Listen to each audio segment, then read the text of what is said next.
Bienvenidos al curso de álgebra. El tema para hoy es los números reales. Empecemos. Los objetivos para esta clase son los siguientes. Primero, identificar y aplicar las distintas propiedades de las operaciones definidas en los números reales. Segundo, conocer los diferentes axiomas y teoremas sobre los números reales y respecto a la relación de orden. Los números reales. ¿Qué son los números reales? Pues es un conjunto denotado por la letra R mayúscula, con dos operaciones de suma y multiplicación, y además cada elemento está ordenado. La resta y la división se desprenden de la siguiente manera. Podemos ver que si yo sumo más un número negativo, esta suma se convierte en la resta. Y cuando yo multiplico por un número que está elevado a un exponente que es menos 1, eso se transforma en una división. El conjunto de los números reales abarca el conjunto de los números racionales y el conjunto de los números irracionales.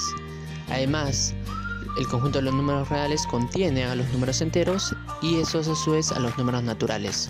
Los números naturales son números que representan cantidades que podemos encontrar en la naturaleza. Por ejemplo, podemos encontrar 5 libros, una carpeta, o de repente 0 alumnos en un salón de clase. Luego, los números enteros incluyen a los números naturales, pero también los números negativos de esos. Luego, los números racionales son aquellos números que pueden ser expresados mediante una fracción. Por ejemplo, un medio, 4/5.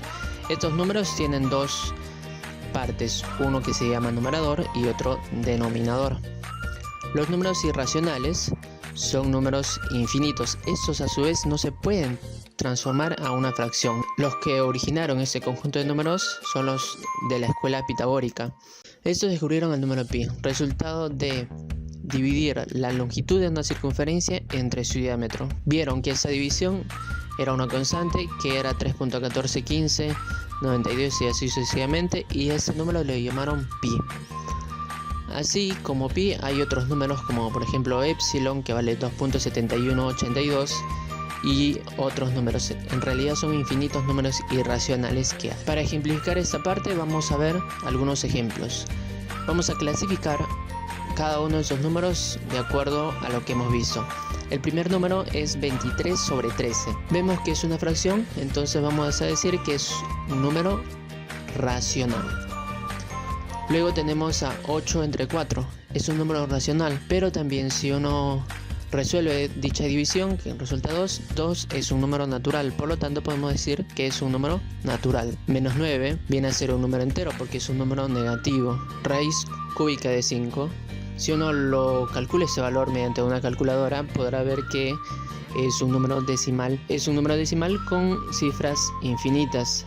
A este número vamos a llamarlo número irracional porque no puede ser expresado mediante una fracción. Igual raíz de 15, y luego tenemos 2,3, que es un número que puede ser expresado mediante una fracción, que es 23 décimos. Por lo tanto es un número racional. Los axiomas. Tenemos básicamente dos tipos de axiomas: axiomas de adición y axiomas de multiplicación. En cada axioma tenemos axiomas de clausura, de conmutación, de asociación, el elemento neutro, el elemento inverso y el axioma de distribución. El axioma de clausura con respecto a la adición nos dice lo siguiente: si dos números que pertenecen a los números reales, entonces su suma también pertenece a los números reales. Y para la multiplicación dice lo siguiente: si A y B pertenecen a los números reales, entonces la multiplicación de dichos números también pertenece a los números reales. El axioma de conmutación nos dice lo siguiente: para todo A y B que pertenecen a los números reales, A más B es igual que B más A. Igual que para la multiplicación, A por B es igual que B por A. El orden de los factores o de los sumandos no va a alterar el resultado. El axioma de asociación nos dice que si sumamos, por ejemplo, A más B y luego lo sumamos con C, eso es exactamente de sumar B más C y luego más A. Igual para la multiplicación, si multiplico A por B y luego por C, esto es igual a multiplicar B por C y luego por A. El elemento neutro de la adición es el 0.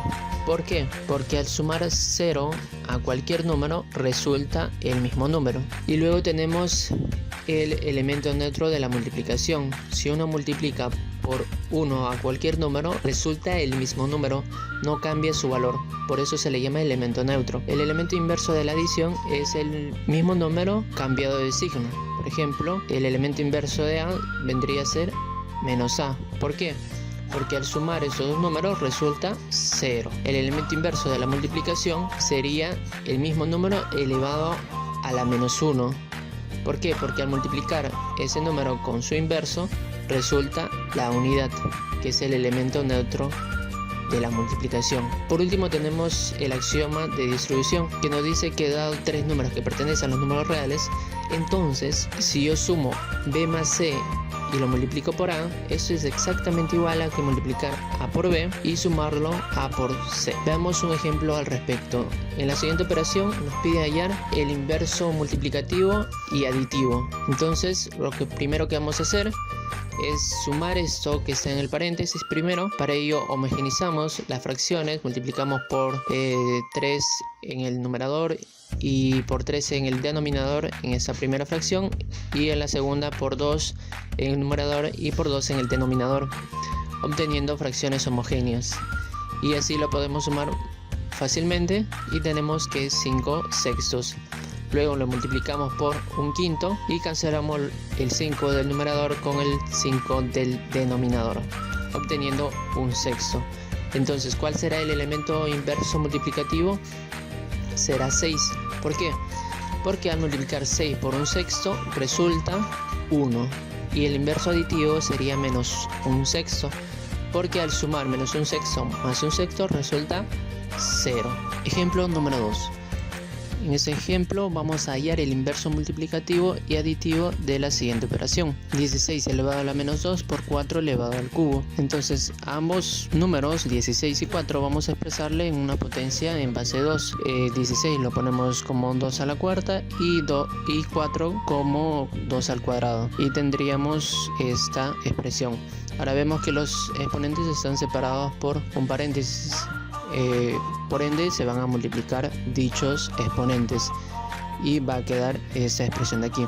Luego tenemos potencias con bases iguales y solamente se escribe una base y se suman los exponentes, quedando 2 a la menos 4. El signo negativo en el exponente hace que la base se invierta y quedaría 1 sobre 2 al cuadrado, que sería un cuarto. Entonces la respuesta sería: el inverso multiplicativo de un cuarto es 4. ¿Por qué? Porque al multiplicar 4 por un cuarto quedaría 1. Y el inverso aditivo de ese un cuarto sería menos un cuarto, porque al sumarlos da igual a 0. Ejemplo número 3. En este ejemplo también vamos a hallar el inverso multiplicativo y aditivo de esta expresión de aquí. Entonces, debido a que el índice es impar, este signo puede salir afuera y quedaría de esta manera.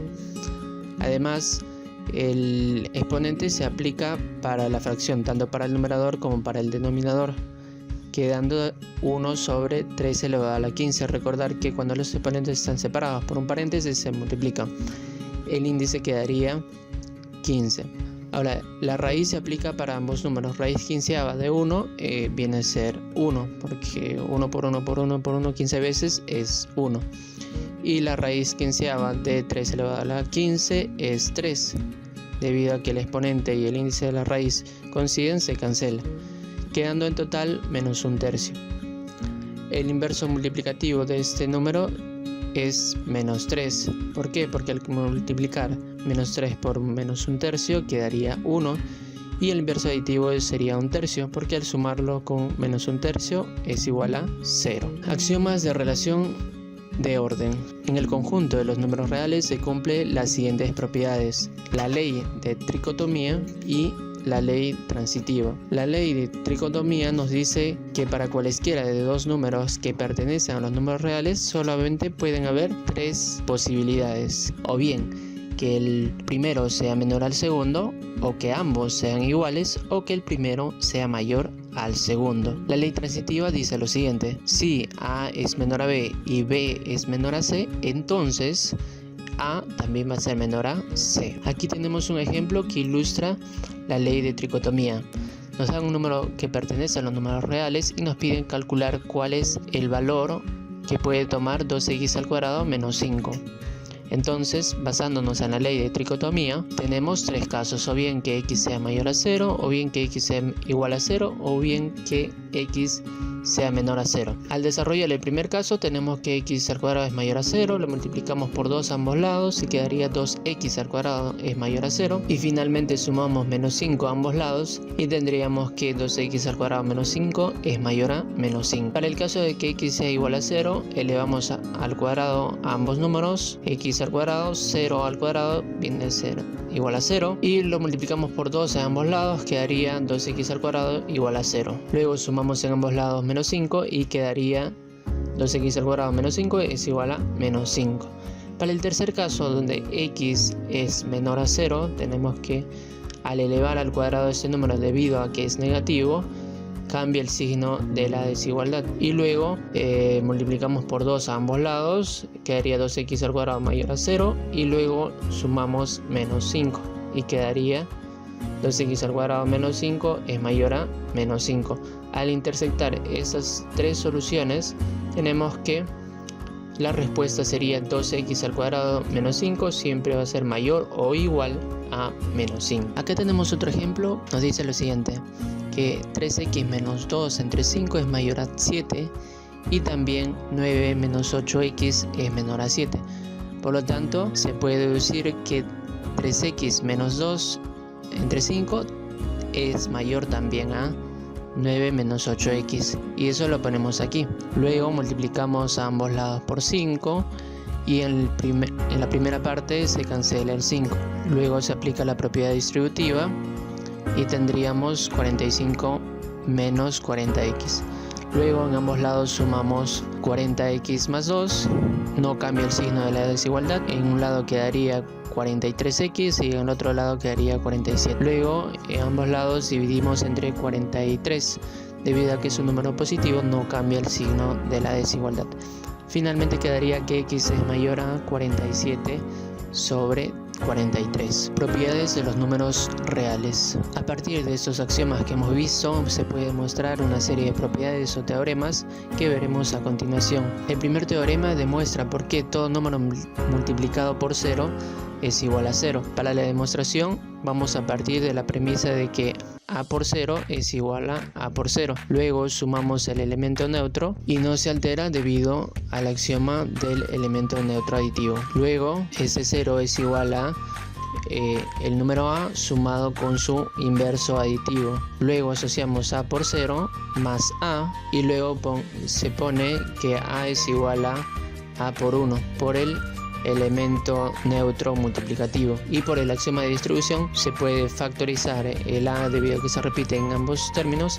Quedaría a paréntesis 0 más 1 más menos a, y eso acá en el paréntesis es igual a 1 y quedaría a por 1 que es igual a. Y finalmente utilizamos el axioma del elemento inverso aditivo y tendríamos que a más menos a es igual a 0. De esta manera se demuestra que todo número multiplicado por 0 te da 0. El siguiente teorema demuestra lo siguiente: que si a más c es igual a b más c, entonces a es igual a b. Para demostrarlo partiremos de la premisa inicial y luego a ambos lados vamos a sumar menos c. Sumamos menos c y luego asociamos c con menos c en ambos lados y tendríamos que esto es 0. C más menos c es igual a 0 en ambos lados y quedaría finalmente que a es igual a b. El teorema de la relación de orden. Teoremas de relación de orden. Acá tenemos tres teoremas que nos van a servir para los ejercicios. El primer teorema dice lo siguiente: si a es menor a b, entonces para todo c que pertenece a los números reales, si se suma a ambos lados este número, no se altera el signo de desigualdad. El segundo teorema dice lo siguiente: si a es menor a b y c es mayor a 0, por lo tanto, al multiplicar a ambos lados, la desigualdad no cambia. En el caso de que c sea menor a 0, el signo de la desigualdad se invierte. El tercer teorema dice lo siguiente: si a es mayor a 0, entonces 1 entre A también es mayor a 0. Caso contrario, si A es menor a 0, entonces 1 entre A es menor a 0. En el siguiente ejemplo nos dice lo siguiente: si x está entre menos 2 y 5, nos pide calcular el intervalo de x más 3 entre 2. Entonces se sabe que x es mayor a menos 2 y menor o igual a 5. Por lo tanto, si se suma 3 a cada parte de la desigualdad, no se altera el signo de la desigualdad. Entonces tendríamos en un lado 1, en el otro lado 8, y luego dividimos entre 2 a todo y tendríamos un medio, x más 3 entre 2 menor o igual a 8 entre 2. Por lo tanto, x más 3 entre 2 pertenece al intervalo desde un medio hasta 4, abierto en un medio y cerrado en 4. ¿Qué hemos visto en esta clase? Hemos visto la definición de números reales. Sabemos que este conjunto contiene al conjunto de los números racionales y al conjunto de los números irracionales. A su vez, el conjunto de los números racionales contiene a los números enteros y a los números naturales. También hemos visto los axiomas de adición y multiplicación, que son el axioma de conmutación, de clausura, el elemento neutro, el elemento inverso y el axioma de distribución. También hemos visto propiedades y teoremas de los números reales. El reto matemático explica cómo se obtienen los resultados de las siguientes operaciones. Tu respuesta déjalo en los comentarios. Muchas gracias por su atención. No se olviden de dar like, suscribirse y comentar abajo para ver en qué forma podemos ayudarlos de una mejor manera. Gracias y nos vemos en el